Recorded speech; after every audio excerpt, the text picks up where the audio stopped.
क्या आपने कभी देखा है कि जब कोई व्यक्ति अपनी शक्ति को लेकर अत्यधिक आत्मविश्वास से भरा होता है तो वह दूसरों की क्षमताओं को कम आंकने लगता है। दुर्योधन भी यही कर रहा था।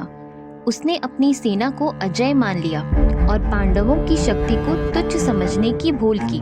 लेकिन क्या यह आत्मविश्वास था या सिर्फ भ्रम?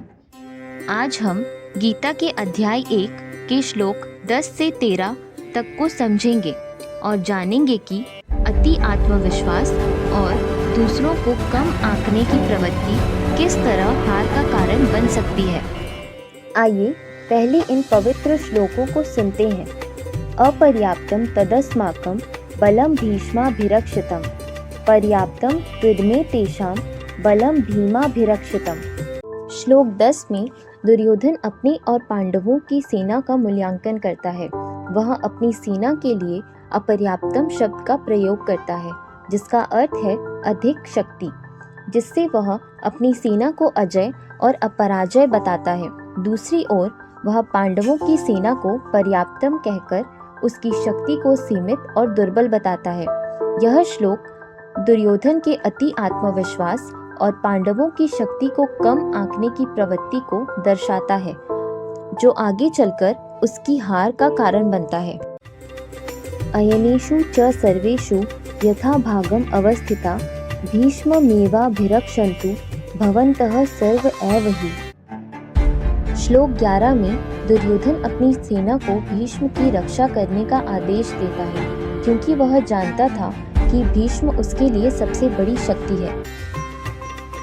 तस्य संजय नयन हर्षम कुरु वृद्ध पितामह सिंहनादम विंदोच्चय शंखम दधमय प्रतापवान।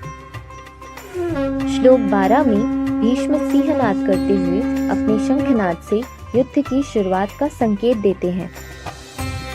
ततः शंखस्य धैर्यस्य प्रणवानकं गोमुख सहस्राभ्याभ्यनन्तस्य शब्दस्तमूलो भवतः। श्लोक 13 में पूरे कुरुक्षेत्र में शंख, नगाड़े और युद्ध वाद्य यंत्रों की ध्वनि गूंज उठती है, जिससे हर योद्धा में युद्ध के लिए उत्साह भर जाता है। यहाँ दुर्योधन की मानसिकता स्पष्ट दिख रही है। अति आत्मविश्वास और दूसरों को कमजोर समझने की भूल। अगर उसकी सेना इतनी ही शक्तिशाली थी तो उसे इतनी चिंता क्यों थी? अति आत्मविश्वास आपको वास्तविकता से दूर कर सकता है। जब हम अपने विरोधियों को हल्के में लेते हैं तो हम अपनी तैयारियों में चूक कर बैठते हैं। यही कारण था कि दुर्योधन की सोच और वास्तविकता में अंतर था और यही उसकी सबसे बड़ी भूल साबित हुई। अब सवाल ये है कि हम इस सीख को अपनी जिंदगी में कैसे उतार सकते हैं। अति आत्मविश्वास हार का कारण बन सकता है। केवल यह मान लेना कि हम सबसे ताकतवर हैं हमारी सफलता की गारंटी नहीं देता।